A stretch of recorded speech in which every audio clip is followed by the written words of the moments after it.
اگه بگم که میتونم یک خاطره‌ای براتون بسازم که هرگز برای شما اتفاق نیفتاده ولی شما به سختی باور بکنید که این اتفاق براتون افتاده، چی میگید؟ شاید بگید این شبیه شعبده بازی میمونه و امکان پذیر نیست، ولی امروز میخوام با استفاده از تکنیک های جذاب روانشناسی تاریک یکی از خطرناکترین و جذابترین تکنیک هایی رو که در سیستم های بازجویی، در سیستم های فروش، در سیستم های سیاسی و روابط سمی به کار گرفته میشه برای اینکه شما منیپولیت بشید و دستکاری روانی با ذهنتون انجام بشه رو به شما یاد بدم. اسم این تکنیک چیزی نیست جز ایجاد حافظه جعلی یا کاشت حافظه جعلی. این تکنیک از کجا اومد؟ چطوری شروع شد؟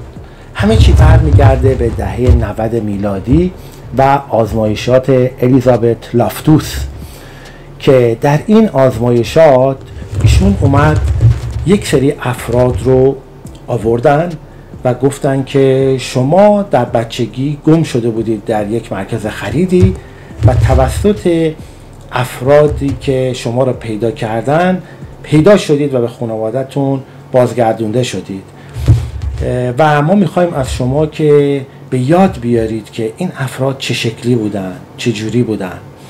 جالبه که 60% افراد وقتی که چند جلسه روشون کار شد، فقط 5-6 جلسه، تونستن خیلی واضح بیان بگن که لباسی که فرد پوشیده بوده چی بوده، چهرهش رو به دقت توصیف کردن و تمام اون چیزی که در ظاهر اون فردی بود که اینها رو پیدا کرده بود رو تونستن برای روانشناس توضیح بدن و توصیف کنن، چیزی که اصلا وجود نداشته، اتفاقی که اصلا نیفتاده. خیلی جالبه نه؟ ولی خب راز روانشناسیشو بهتون میگم و میگم که چطوری و در چند مرحله این تکنیک انجام میشه. با دونستن این تکنیک میتونید هم ازش استفاده های خوب بکنید، همین که جلوی این که ازتون سوء استفاده بشه رو بگیرید، چون خیلی تکنیک پرکاربردی هم هستش. ببینید مغز چجوری کار میکنه. مغز ما برعکس یک ویدیویی که پر میشه یا یک CD که پر میشه و دقیقاً میره روی اون قسمتی که ما میخوایم و اون رو بازبینی ما میکنیم و میاره، اینجور کار نمیکنه مغز ما. وقتی که یک حافظه ای ساخته میشه و ما دوباره میخوایم اون حافظه رو به یاد بیاریم، دوباره اون حافظه و اون مموری شکل میگیره، یعنی بازسازی میشه، ریکانستراکت میشه. و ما بعضی موقع ها تو این فرایند ریکانستراکت شدن یک حافظه، حالا چه به صورت کلی چه به صورت جزئی، یک قسمت هایی از این حافظه‌ای که تو ذهن ما هستش عوض میشه با اطلاعات جدیدی که ما از محیط گرفتیم یا به ما گفته شده به وسیله تکرار.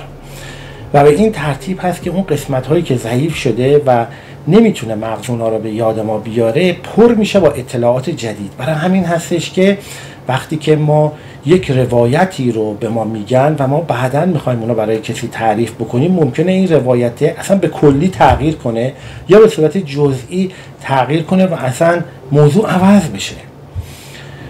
پس بنابراین حافظه وقتی که میاد اطلاعات رو به صورت احساسی و هیجانی تو هیپوکامپ ثبت میکنه و بعداً میخواد این اطلاعات انتقال پیدا کنه به قسمت کورتکس مغز و به صورت حافظه بلند مدت در بیاد، در اینجا تیکه تیکه هایی هستش که اینها رو به هم وصل میکنه و یک خاطره جدیدی رو بر همون پایه حافظه قبلی در واقع برای ما ذهن میسازه. و در اینجا هستش که این تکنیک میتونه باعث بشه که عناصر جدیدی وارد اون حافظه شما بشه یا اصلا چیزی که اتفاق نیفتاده رو برای شما ایجاد کنن. خب این تکنیک تو 6 مرحله انجام میشه. اولین این که خب یک رویدادی رو معمولا انتخاب میکنه فرد سوء استفاده کننده که هیجانات، احساسات توش خیلی زیاد باشه که از آمیگدالا بتونه کمک بگیره. ما میدونیم یادگیری هیجانی خیلی خیلی اثر بیشتر و قدرت بیشتری داره. مرحله دوم ایجاد شک و تردیده. شک اولیه یعنی چی؟ یعنی که فرد، مثلا یک مثال میزنم، فکر کنید یک فرد سوء استفاده کننده، شوهر، پارتنر، هرچی هست، میاد میگه که یادت پارسال رفته بودیم فلان مهمونی؟ بعد تو میگی که نه، کدوم مهمونی؟ شک اولیه رو ایجاد میکنه و میگه که تو اون مهمونی جلوی دیگران منو مسخره کردی، منو به تمسخر گرفتی، یادت نمیاد؟ شما هر چی فکر میکنید یادتون نمیاد. مرحله دوم اضافه کردن جزئیاته. فرد سوء استفاده کننده میاد جزئیات رو اضافه میکنه، میگه همون جایی که با اون مرده نشسته بودی که پیرن آبی داشته، یه تحریش هم داشته، سیگار هم داشت میکشید، گوشه خونم وایساده بود بغل یه گلدون سبز رنگ، بازم یادت نمیاد؟ من یادم نمیاد، همچین چیزی نبوده. مرحله دو انجام شده با اضافه کردن جزئیات، چون هرچی جزئیات بیشتر بشه حافظه قوی‌تری ایجاد میشه تو ذهن ما و این ذهن میتونه این رو جایگزین حافظه‌های قبلی بکنه. بعد تکرار موضوع تو موقعیت‌های احساسی هستش، دعواتون میشه، بحثتون میشه، یا اضطراب دارید، هیجان دارید، این موضوع دوباره تکرار میشه با جزئیات. مرحله پنجم تقویت از طریق تایید اجتماعیه، یعنی میگه که فلانی هم شاهده، فلانی هم میتونه بیاد شهادت بده و از تاییدات اجتماعی هم استفاده میشه برای اینکه این هی تو شما باز بیشتر تقویت بشه. و در مرحله آخر ایجاد یک الگوی رفتاری جدیده که بعداً شما خودتون قبول میکنید که من این کار رو کردم، این کار بد کردم و باید جبران کنید. سوء استفاده‌گر میگه حالا که این کار کردی پس باید جبرانش هم بکنید. همین کار رو دولت‌ها تو سیاست انجام میدن. اتفاقی که افتاده میان براش یک روایت جعلی میسازن، یا تغییرش میدن یا تحریفش میکنن و اون روایت رو شروع میکنن با جزئیات به وسیله رسانه‌های گروهی برای شما توضیح دادن که این کاری که مثلا انجام شده جزئیاتش اینجوری بوده. بعد میان هی تکرار میکنن، بعد تاییدیه‌های اجتماعی میارن، شاهدان عینی میارن، کسایی رو میارن که مثلا اونجا شاهد ماجرا بودن و به این ترتیب یک الگوی جدید ذهنی و یک روایت جدید تو ذهن شما ایجاد میکنن. در اینجا دیگه شما میافتید تو تله و دیگه هر چی اونا به شما بگن اون روایت تو ذهن شما ساخته شده.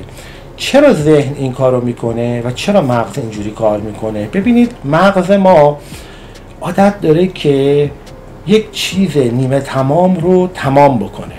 برای همین هم هستش وقتی که یک قسمت‌هایی از خاطرات، جزئیات از بین رفته، اطلاعات جدید میاد با اطلاعات قبلی که ما داریم میکس میشه و یک روایت جدیدی رو ذهن برای ما ایجاد میکنه و به این ترتیب خودمون رو گول میزنیم، خودمون مغزمون منیپولیت میشه. البته دستکاری کننده روانی از بیرون تکنیک رو روی ما اجرا میکنه و با دونستن اینکه مغز و ذهن اینجوری کار میکنه میاد اون روایتی رو که میخواد توی ذهن شما با این 6 مرحله ایجاد میکنه و از شما سوء استفاده میکنه. این کار رو گفتم دولت‌ها خیلی انجام میدن، توی بازجویی‌های فنی انجام میشه، تو مصاحبه‌های شغلی، ممکنه تو روابط سمی خیلی ازش استفاده میشه و شما در واقع به حافظه خودتون شک میکنید و یک مدل قدرتمند از گسلایت کردن هستش. این تکنیکی که خدمتتون گفتم.